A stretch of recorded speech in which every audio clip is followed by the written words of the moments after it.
Realizing that you've been in a narcissistic situation with someone can be difficult. It's even more difficult to decide whether you should leave or stay with a narcissistic person because not every situation is as cut and dry. But I do think it's important to understand what a narcissist thinks about you when you do stay in contact or relationship with them, and more importantly, what the effects are that you deal with as a result of being involved with these people. If you're interested in learning more about that, stick around.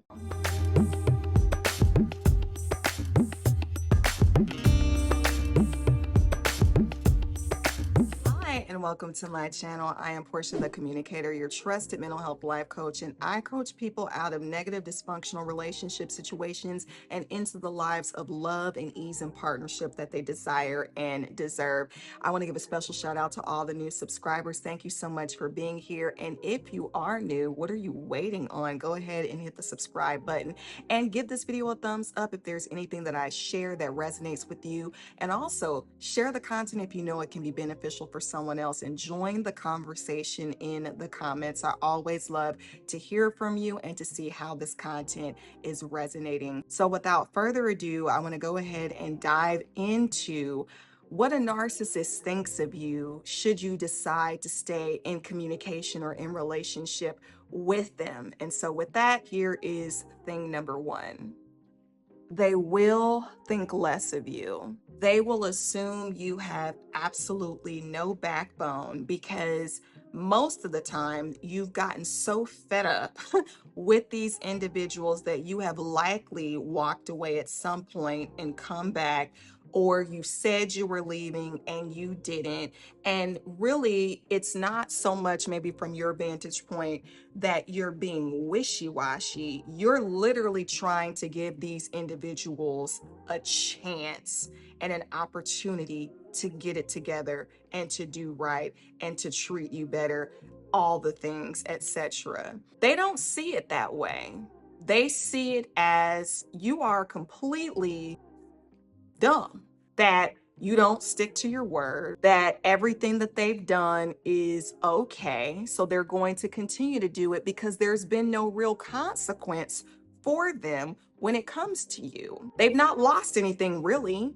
They still have their supply, their emotional, energetic, spiritual, mental supply, even physical supply, because as long as you're still there in their presence, that is exactly what it is communicating to them, and that is how they will see the situation. They will also think that they still have power over you, that they can still control you. They know what they're doing. They know it's effed up. They know that you have every right to walk out the door, but the fact that you won't means for them that you must be so hooked and addicted to them, or need them so bad, or feel so low about yourself that you are unwilling to cut the cord for good. And so they will think they are everything that you need and want because you have yet to completely cut them off.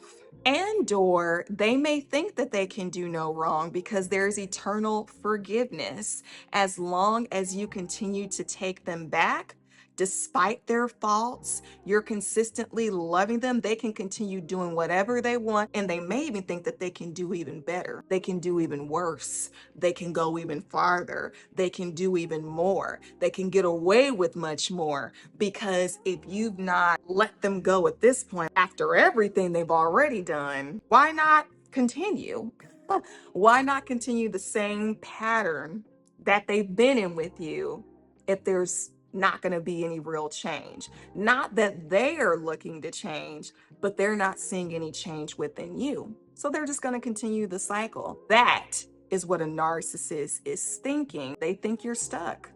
They think they've still got you hook, line, and sinker on their pinky finger. Now, aside from what a narcissist may think of you for staying in relationship or contact with them, are the internal effects that you will ultimately deal with being in relationship with them. And so I want to start with thing number one, which is you will struggle with low worth and low self-esteem being consistently with the narcissist, because narcissists ultimately will do everything to put you down, to have you second guessing yourself, to make them feel like they are the prize and that you're lucky to be with them.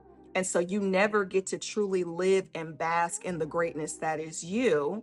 Dealing with, am I good enough, is a constant thing that may circulate within your mind. Wondering, will anyone see me or validate me in the ways that I feel I need to be? Because for so long, you may not have been in this narcissistic relationship. Or if they haven't beat you down, they've definitely ignored or dismissed or diminished you and your worth and what you offer and how valuable you are and your esteem. And so those are things that you will struggle with identifying and esteeming yourself, because oftentimes narcissistic people are critics. They're very critical. And so when you're listening to someone that's telling you you can never do anything right, or everything is always your fault, you will always be trying to live up to something, to prove something to someone, because you don't recognize and truly feel and know and value your own inherent, innate sense of esteem and value. You may struggle with being a human doing and not being a human being, because everything that you have learned or have been conditioned to feel is you're only as good as what you're doing for someone else. It is never about who you actually are as a person, whether you're doing anything or not.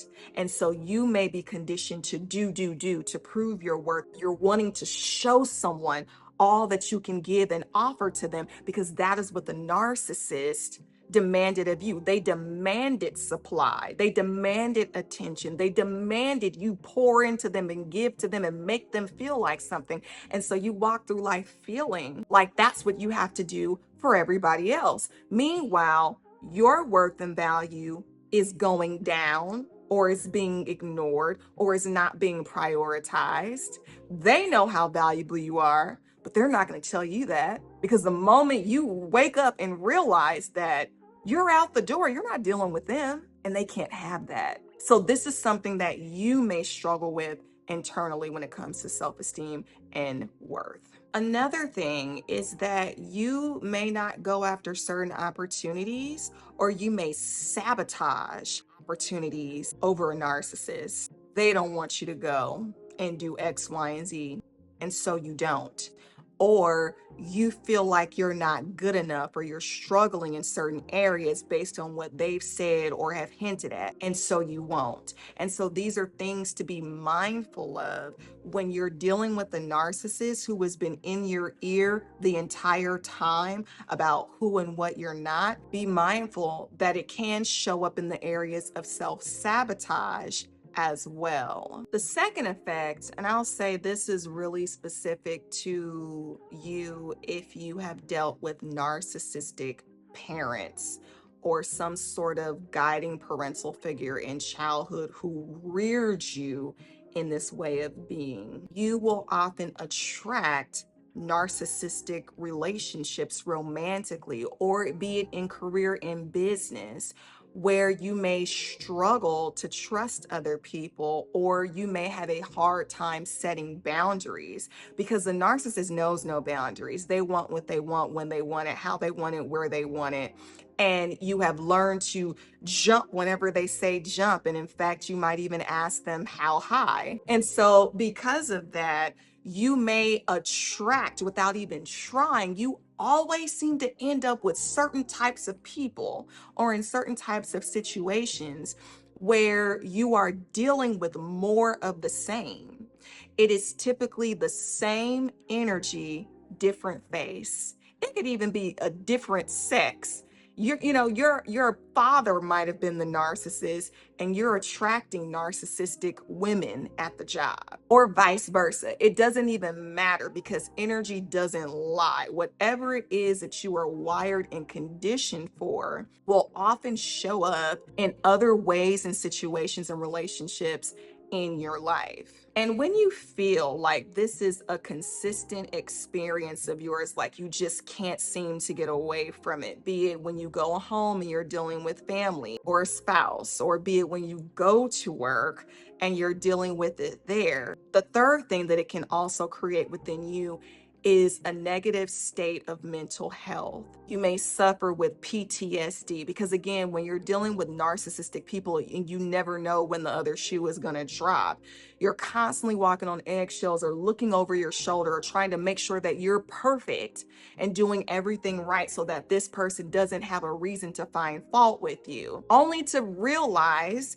that a lot of times, even in you trying to be and do all of that, they will still find an issue. They will still find a reason because they refuse to take responsibility for their own actions and their own outcomes and decisions. They will make someone else the reason and the problem. They will lash out on you. And so when you've been conditioned to be the doormat and the scapegoat and the villain for their downfall when you've had probably nothing really to do with it, that can leave you feeling kind of rattled, like, constantly worrying, are you safe? So you may question your safety emotionally, mentally, and sometimes even physically, wherever you are. You may not even be around that person at a particular time, but the wiring and the conditioning is the same. So feeling like you're constantly on edge, you may struggle with regulating your nervous system, regulating your emotions,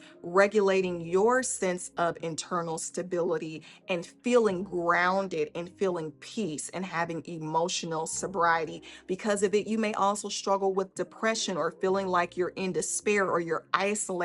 Because is anyone else dealing with this?